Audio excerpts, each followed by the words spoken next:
Voilà, mesdames, messieurs, les professeurs, chers collègues, chers amis de la médecine famille, médecine générale, je remercie les comités scientifiques et organisateurs d'avoir l'opportunité de présenter ici l'expérience de la Catalogne avec l'utilisation de bases de données réelles des soins primaires pour la recherche, notamment à travers du système CIDIAP.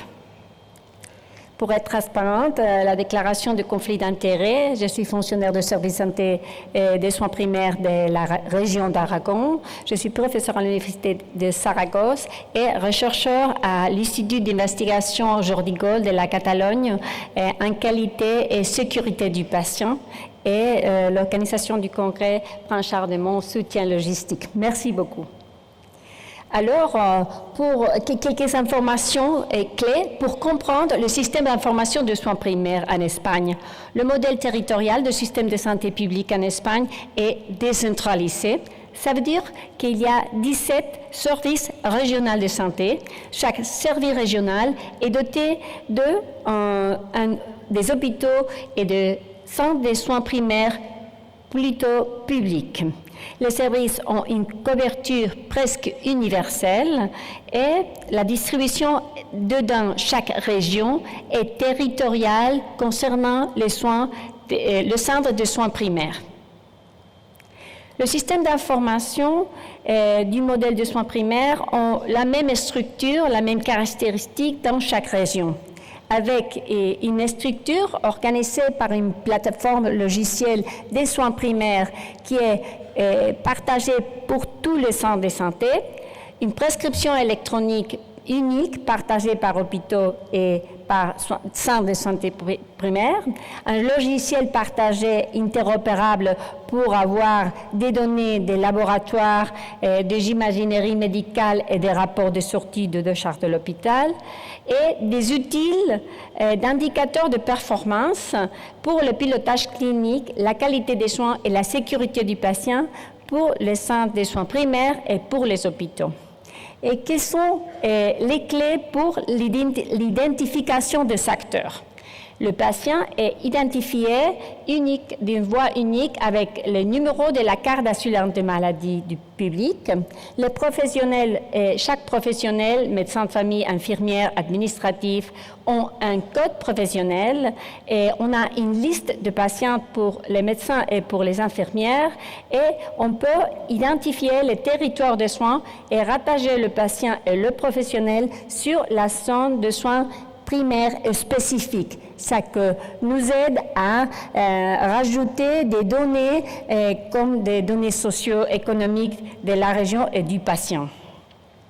Alors, le système d'information, l'Institut de recherche de soins primaires Jordi Gold de Catalogne a fait une alliance avec le service régional de santé de Catalogne, l'Institut catalan de la santé, pour l'utilisation directe de données des dossiers électroniques de patients pour la recherche depuis l'année 2006. L'objectif, c'est promouvoir la recherche de qualité en soins primaires à partir des dossiers cliniques et d'autres sources d'informations qu'on peut linker avec l'identification de patients et des professionnels et la construction annuelle d'une grande base de données pseudo-anonymisée, enrichie et épurée, prête à répondre rapidement aux questions de recherche et améliorer d'une manière continue l'information par l'inclusion de nouvelles tables, variables, développement d'algorithmes, les standardisations et la collaboration constante avec les équipes de recherche. Les activités de recherche que se servent du CIDIAP jusqu'à nos jours sont plutôt les recherches en diabète, cardiovasculaire, santé mentale, études des médicaments, cancer, déterminants sociaux de la santé, parmi d'autres. Les soins primaires sont vraiment l'environnement réel de la santé de la population. Les données des soins primaires ne se limitent pas à des événements aigus. Elles capturent l'ensemble des parcours du patient. y compris la prévention, la gestion des maladies chroniques et les suivis. Alors, ce système d'information est une base de données observationnelle qui collecte de manière systématique les informations de santé de plus de 5 millions de patients, soit environ 82% de la population totale de la Catalogne, et c'est un outil de big data à la fois longitudinal et multidisciplinaire qui enrichit jour après jour. Le ECAP, c'est le dossier médical pour les soins primaires et c'est partagé pour tous les centres des soins primaires de la Catalogne. Ces données sont riches car elles comprennent des données structurées, des diagnostics, des prescriptions et on peut linker les données de soins primaires avec quelques données hospitalières comme l'ensemble minimal des données de base sur les sorties hospitalières aussi. Et aussi d'autres sources d'informations comme la base des données de patients administratifs, les dossiers médicaux et aussi les données officielles des factures de pharmacie. Alors, on peut avoir le diagnostic, on peut avoir les médications qui sont prescrites sur ce diagnostic et la base de données de laboratoire, de données de recensement et aussi registre de mortalité, d'arthroplasie et le registre du cancer. Ça veut dire que le CIDIAP est liable d'autres données externes et on commence à faire des recherches en santé planétaire et on link l'information de la pollution environnementale de la région de santé et les indicateurs socio-économiques et cette capacité de linkage est essentielle pour la richesse et pour la recherche en santé publique car tous les systèmes et le centre de santé sont territoriaux. Les données du système ont un processus de validation, un mécanisme de contrôle de qualité et sont mis à jour tous les 6 mois. Tous les tableaux incluent toujours les identifiants du patient pseudo-anonymisé et la date complète d'enregistrement. On peut savoir en plus qui est le professionnel qui a rempli les données et aussi l'unité chargée de l'enregistrement. Avant l'utilisation de données pour la recherche, on fait un processus de contrôle de qualité des codifications de diagnostic, contrôle de qualité de la période de l'étude, car le patient peut bouger d'un centre à l'autre dans le territoire, la contrôle de qualité de valeur des variables pour choisir ceux qui sont bien remplis, ceux qui ont besoin d'une amélioration. Et aussi, on peut ajouter des données supplémentaires, possibilité d'obtenir informations directes de médecins généralistes, des infirmières, des questionnaires et même de PROM, ça veut dire la perception de patients via le dossier de santé de patients. Et on a commencé à travailler avec l'analyse du texte livre pour avoir information de certains aspects qu'on ne peut pas codifier complètement. Pourquoi le CIDIAP est-il si précieux? Parce qu'il reflète la réalité clinique. Il y a une symbiose avec les professionnels de santé pour améliorer la qualité de l'information, car on a un retour pour tous les centres de santé et pour améliorer la recueil des données. Il y a une vision longitudinale, car nous suivons le patient pour des décennies. Et il décrit la réalité clinique parce qu'on peut étudier des populations peu représentées dans des essais cliniques, comme les patients âgés ou ceux atteints de multimorbidité. Et la capacité de suivre des conditions chroniques, les prescriptions multiples. Et ça veut dire que le CIDIAP nous permet de modéliser les corps complexes et étudier la fragilité et son impact sur les soins. On peut commencer à être des systèmes d'apprentissage réels avec toute l'information directe qu'on a des soins des centres de santé primaire. Alors, on a aussi des collaborations avec l'administration nationale et avec des différents projets européens.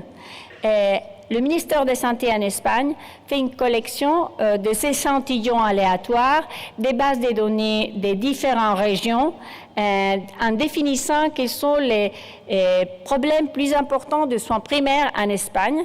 Alors, on fait l'échange des données avec la base de données B2CAP et pour avoir le recueil de toutes les régions en même temps.